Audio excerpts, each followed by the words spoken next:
All right, Royal London. Dear Billy Wanker Tits, cheers from just outside of London.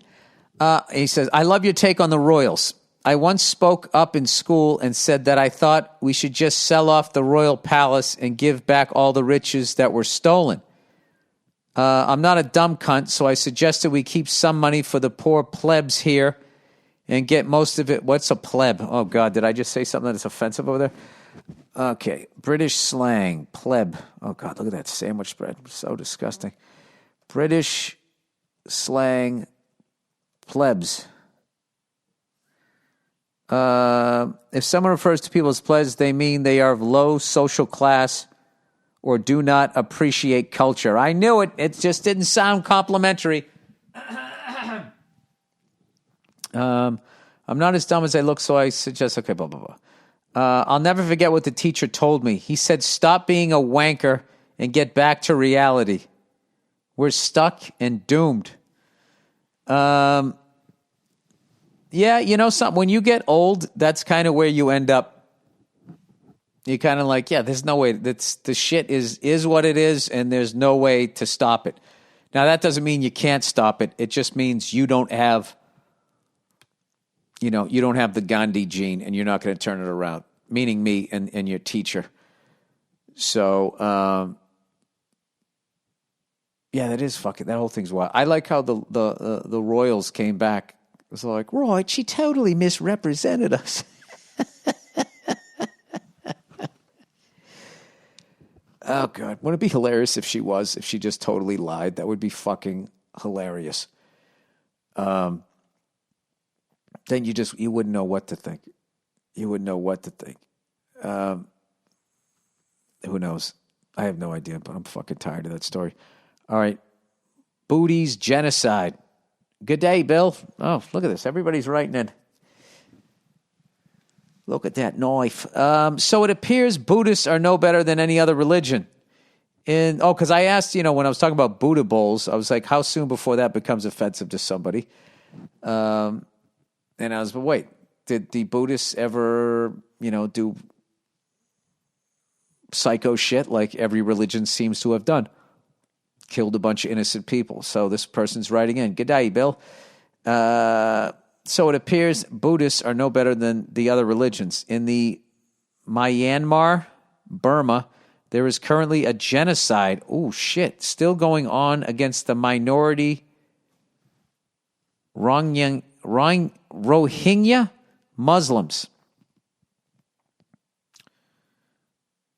All right, wait a second. In Australia, wait, I'm confused here. I didn't know.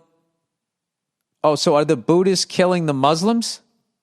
Well, they're the minority, so I imagine they're the one getting the bad end of the stick. Wait, I got to look this up. Oh, he gave me a link.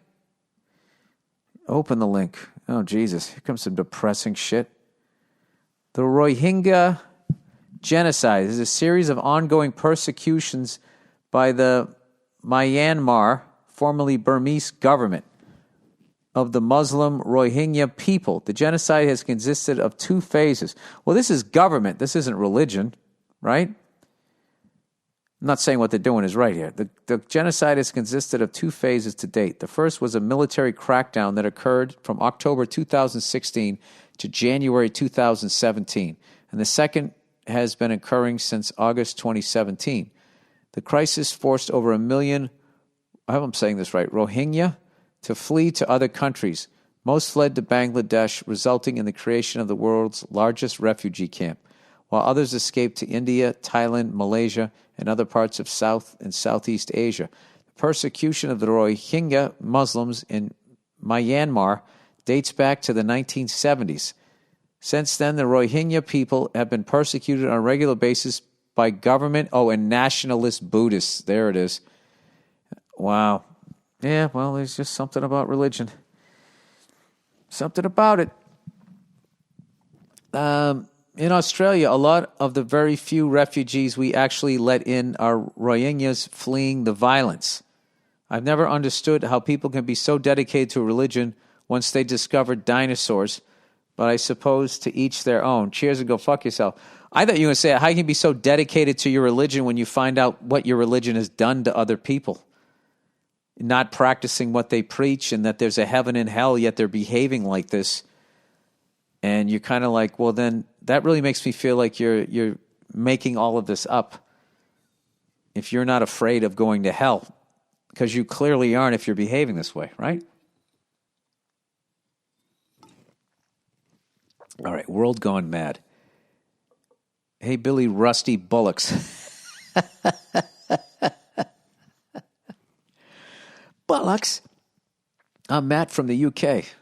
All right. Hi. Well, hello, Matt from the UK. Been a massive fan of your comedy for years. Love the podcast and your thoughts on woke culture across the pond. No matter how crazy it's got in the States, the lunatics have taken over the asylum in Blighty. Oh, God, here we go. More English slang. English slang, Blighty. Does that mean in spades? English slang, Blighty. Blighty is a British slang for it often specifically England. Oh, for Great Britain. Okay. Taking over the asylum in Blighty, which is England. Who knew? I didn't know. I don't know if you've heard, but I love that you guys write in your slang. I find that very, it's, you learn something and then it's also like, you're talking to me like you talk to somebody where you're from, which I think is really cool. So thank you. I don't know if you've heard, but there has been a horrific murder carried out in our country, allegedly by a serving police officer. Oh, God, do I want to know about this? The response from some of our politicians, most notably Baroness Jones, a Baroness. It's got to be a fun life to be a Baroness. Just picture her driving like Cruella de Vil, all shit-faced, trying to steal puppies. Has been to propose a 6 p.m. curfew for men in order to make women safe. What in the fuck? I'm all for keeping women safe, but this is completely ridiculous as far as I'm concerned. I'm wondering how you and your ginger wisdom would react to this rampant fuck-wittery. Keep up the good work. Much love to Nia and the kids. And without further ado, go fuck yourself. I just think that women are just sort of... Women like that, which are the ones that would be in power if women ran the world, are just sort of showing that how... that the flaw of humanity does not stop with males. Women are just as fucking flawed and is just as cruel and crazy and willing to take away freedoms and just look out their own head and don't have empathy. Yeah, that's crazy. That'd be hilarious, though, if they enforced it and then guys actually just complied with it. And then we would create this whole new thing, which would be great. The women would be leaving and we just have our guy friends come over before the curfew, and then they just have to stay there and spend the night, and we would still end up having a better time than they did. I'm telling you. I'm fucking telling you. We would still have a good time. We're just smart enough and we're just dumb enough. I really think the male brain, when it comes to fun, I just think women are just too goddamn smart to have a good time a lot of the times. Or maybe they can't let their hair down because there's a bunch of guys out there. I think I'm coming around to this. If there's like a curfew at 6 p.m., oh my God. Oh, honey, I'd love to take you out, but I mean, I can't go out. So you should go out with your friends. Then you can hang in, you can watch sports, do a Zoom hang, have your buddies come over. Oh my God, that'd be great.